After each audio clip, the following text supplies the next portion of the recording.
Hello student, मैं M S R और आप देख रहे हैं M S R study centre. Student, आज फिर एक बार आप लोगों के लिए लाए हैं हमारे आसपास के पदार्थ क्लास 9th वाला जो चैप्टर एमसीक्यू वाला सीरीज चल रहा था, उसका ये 5वां भाग यानी 5th पार्ट, जिसमें हम लोग 61 से लेकर 75 तक क्वेश्चनों का हल करेंगे। इसके पहले 4 भागों का हम लोग कर चुके हैं, जो 1 से लेकर 60 तक डिवाइड है 4 भागों में। तो ज़रूर वो वीडियो देख लीजिएगा, उसका लिंक डिस्क्रिप्शन में रहेगा। तो आइए इस वीडियो को हम शुरू करते हैं। संख्या 61, निम्न में कौन सही नहीं है? ऑप्शन ए, ठोस पदार्थ के कणों की गतिज ऊर्जा न्यूनतम होती है। बी, द्रव तरल होते हैं किंतु ठोस दृढ़ होते हैं। सी, वाष्पीकरण की क्रिया द्रव की सतह के अंदर होती है। डी, जल का घनत्व बर्फ से अधिक होता है।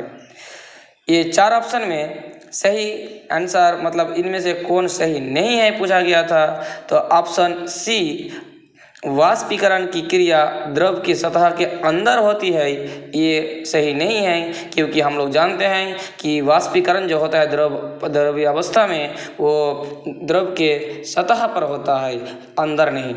तो इसका सही आंसर हुआ ऑप्शन सी। प्रश्न संख्या 62, निम्न में कौन ऊर्ध्वपातित नहीं होती है? ऊर्ध्वपातित मतलब सीधे ठोस से गैसीय अवस्था में नहीं जाता है। ऑप्शन ए, गंधक। बी, आयोड। सी, नौशेदार। डी, कपूर। तो इसमें सही आंसर क्या होगा? सही आंसर होगा ऑप्शन ए, गंधक। ये ऊर्ध्वपातित नहीं होता है। प्रश्न संख्या 63, नेप्थलीन की गोली कुछ समय बाद बिना कोई अवशेष छोड़े गायब हो जाती है, ऐसा किस प्रक्रिया द्वारा होता है? ऑप्शन ए, स्रावन। बी, द्रवण। सी, ऊर्ध्वपातन। डी, संघनन। इसका सही आंसर क्या होगा? ऊर्ध्वपातन, जिसमें कोई ठोस पदार्थ सीधे गैसीय अवस्था में परिवर्तित हो जाता है। प्रश्न संख्या 64, खाना बनाने वाली गैस की गंध किस यौगिक की उपस्थिति के कारण होती है?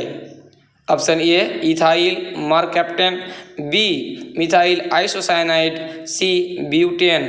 D, isopentane. इसका सही आंसर होगा ऑप्शन ए, इथाइल मरकैप्टन। प्रश्न संख्या 65, वाष्पीकरण की क्रिया से ऑप्शन ए, ठंडक पैदा होती है। बी, ऊष्मा उत्पन्न होती है। सी, तापक्रम में कोई परिवर्तन नहीं होता। डी, इनमें से कोई नहीं। तो हम लोग जानते हैं जब वाष्प बनता है तो द्रव जो होता है वो एक्चुअली ठंडा होते जाता है, यानी इसका सही आंसर होगा ऑप्शन ए, ठंडक पैदा होती है। प्रश्न संख्या 66, जल, पेट्रोल और स्प्रिट के वाष्पीकरण दर की सही क्रम चुनें। यानी जल, पेट्रोल और स्प्रिट जो है, इसका वाष्पीकरण का जो रेट है, इसका सही क्रम हमें चुनना है। ऑप्शन ए, जल अधिक सबसे, इसके बाद पेट्रोल या स्प्रिट। ऑप्शन बी, स्प्रिट, जल, पेट्रोल। ऑप्शन सी में दिया है पेट्रोल अधिक, स्प्रिट, इसके बाद जल। और डी में पेट्रोल, जल और स्प्रिट। इसका सही आंसर होगा ऑप्शन सी, सबसे अधिक पेट्रोल में वाष्पीकरण का रेट अधिक रहता है, इसके बाद स्प्रिट, इसके बाद जल, यानी ऑप्शन सी सही आंसर। 67, ठोस पदार्थों का संपीड़न। ऑप्शन ए, द्रव से कम होता है किंतु गैस से अधिक होता है। ऑप्शन बी, द्रव से अधिक होता है किंतु गैस से कम होता है। ऑप्शन सी, द्रव और गैस दोनों से अधिक होता है। डी, द्रव और गैस से कम होता है। तो इसका सही आंसर क्या होगा? इसका सही आंसर होगा ऑप्शन डी, द्रव और गैस से कम होता है। प्रश्न संख्या 68, सही कथन को चुनें। आपको इन 4 कथनों में सही कथन को चुनना है। ऑप्शन ए, द्रव को गैसों की अपेक्षा आसानी से संपीड़ित किया जा सकता है। ऑप्शन बी, गैसों का विसरण नहीं होता, ये तो द्रवों का विसरण होता है। ऑप्शन सी, ठोस पदार्थों की आकृति और उसके आयतन निश्चित होता है। ऑप्शन डी, गैसों के कणों के बीच का आंतरिक बल ठोस या द्रव की तुलना में कम होता है। तो इसका सही आंसर क्या होगा? इसका सही आंसर होगा ऑप्शन सी, ठोस पदार्थों की आकृति और उसके आयतन निश्चित होता है। यह है सही कथन। प्रश्न संख्या 69, पदार्थ के कणों के बीच उपस्थित आकर्षण बल को क्या कहते हैं? पदार्थ के कण हम जानते हैं कि एक दूसरे को आकर्षित करके रखता है, तो इस आकर्षण बल को क्या कहते हैं? ऑप्शन ए आंतरिक बल, बी आंतरणिक बल, सी कणाकर्षण बल, डी गुरुत्वाकर्षण बल। तो इसका सही आंसर होगा ऑप्शन बी आंतरणिक बल। प्रश्न संख्या 70, प्लाज्मा पदार्थ की कौन सी अवस्था है? हम लोग जानते हैं पदार्थ के 3 अवस्था के बारे में, ठोस, द्रव, गैस। तो इसमें प्लाज्मा जो है ये पदार्थ की कौन सी अवस्था है? ऑप्शन ए प्रथम, बी द्वितीय, सी तृतीय और डी चतुर्थ। तो इसका सही आंसर क्या होगा? डी चतुर्थ, क्योंकि ठोस, द्रव, गैस के बाद प्लाज्मा अवस्था आता है।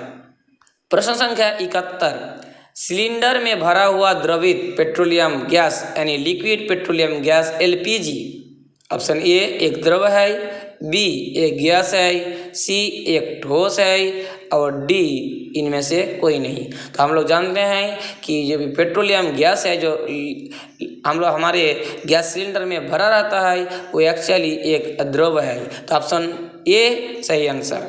प्रश्न संख्या 72, किसी खोलते हुए द्रव का तापक्रम, ऑप्शन ए स्थिर रहता है, बी घटने लगता है, सी बढ़ता रहता है और डी इनमें से कोई नहीं। तो इसका सही आंसर होगा ऑप्शन ए स्थिर रहता है।